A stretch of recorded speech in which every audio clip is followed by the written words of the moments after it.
everybody to Service Drive Revolution. This is your Friday drive-by. A little love going into the weekend to inspire and make you maybe think about things a little bit differently. I have Christian and Jeremy here, and what we want to talk about today is not hitting the pause button, but hitting the play button. Chris, I think they should hit the fast forward button. Now's the time to run at 4 times our normal speed, not just hitting play.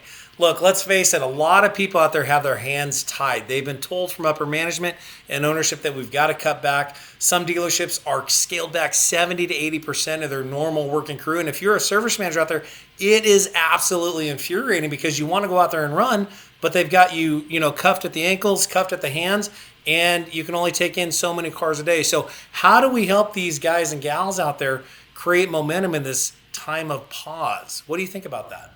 I think that, the thing that happens right now is we got people standing around, we have people sitting at home. But there's a lot of stuff we can do. The people sitting at home could be calling customers and making appointments for future visits. They could be creating a database of customers that are due but don't want to come in right now. But ask the customer, like, okay, when this lifts, when do you want to come in and what do you need? And having a list of once this, frees up a little bit, we have a bunch of customers that are ready to come in that we can call and book and get them in right away to help in the transition process. There are tons of customers that have declined work that we could call, go pick up the car and get them in.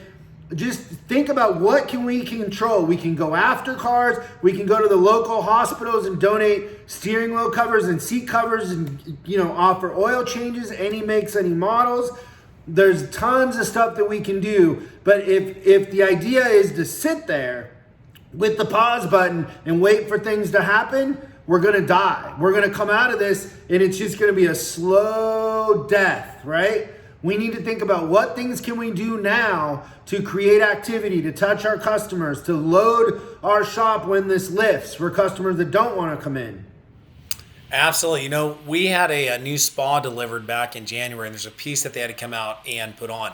Well, we got put on hold. He said he can't come out and do that right now. And I would love it if they contacted me and said, hey, we've got a week 1 through 12. When this is lifted, do you want to be serviced in week 1, 2, 3, 4, 5, or 6 after the pause has been lifted? So I would love to create a list like that. So these people that are sitting at home, let's create something to put people into. Do you want to come in week 1, 2, 3, 4, 5, or 6 after the lift is done? And then we'll schedule you in. So we don't know when that's going to be. It could be May, could be June, could be July. But let's create a system to get people in and systematize it so they have a target date and they're ready to come in and take action on it. Yeah, there's lots of stuff we can do, but just think, if people are sitting around, what could they do to call, to go pick up? The rules are different right now, so the old system doesn't work. You gotta, take off those chains that bind you and think differently. Think a new way. How could we over deliver? How could we just call and check on customers and build rapport, right? Absolutely. For sure. And, it's interesting. I look, outside of our industry, and can you imagine what real estate agents are going through right now? Their business has been majorly paused, and they've got to stay in contact with their customer base. I would not want to be a realtor right now in Southern California. But for those of us who have a client base of people with vehicles, when we communicate with them, please don't make it a sales call. You don't want to lead with, hey, last time you were in, Christian, you declined the timing belt. Do you want to come in on Tuesday for the timing belt? That's not what customers want to hear. Let's offer them a helping hand, see what we can do to be a resource for them, and make sure that their vehicle's ready for them. And if they have any questions, we want to help them with that. Oh, yeah. And I would say, too, Jeremy, hey, how are you doing? How are you handling everything? What's going on? Are you working from home?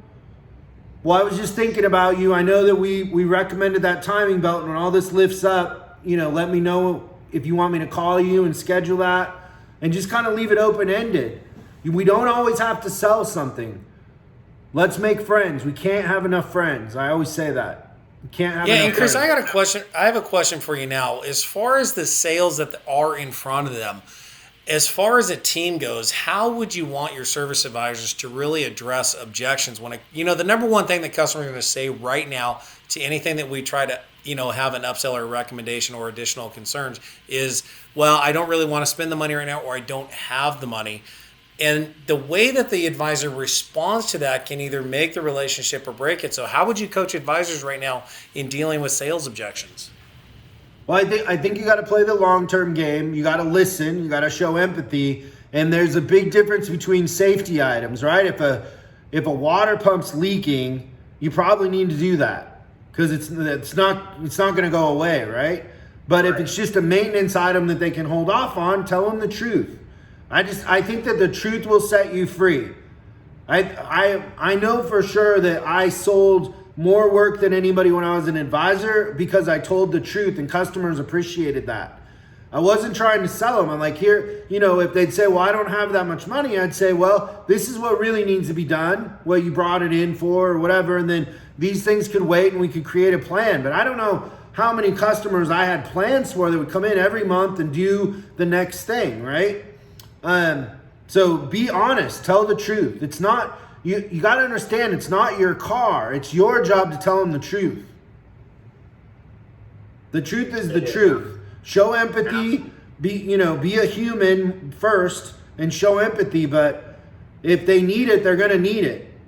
And so, you also don't want them to leave having false hope that the water pump isn't necessary and then they get stranded on the side of the road,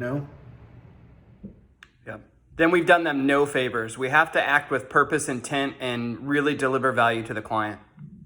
Yeah, totally. Awesome. Well, good job, you guys. We hope that you have a great weekend, and we will see you again next Monday. And here's a little preview of what's coming up Monday.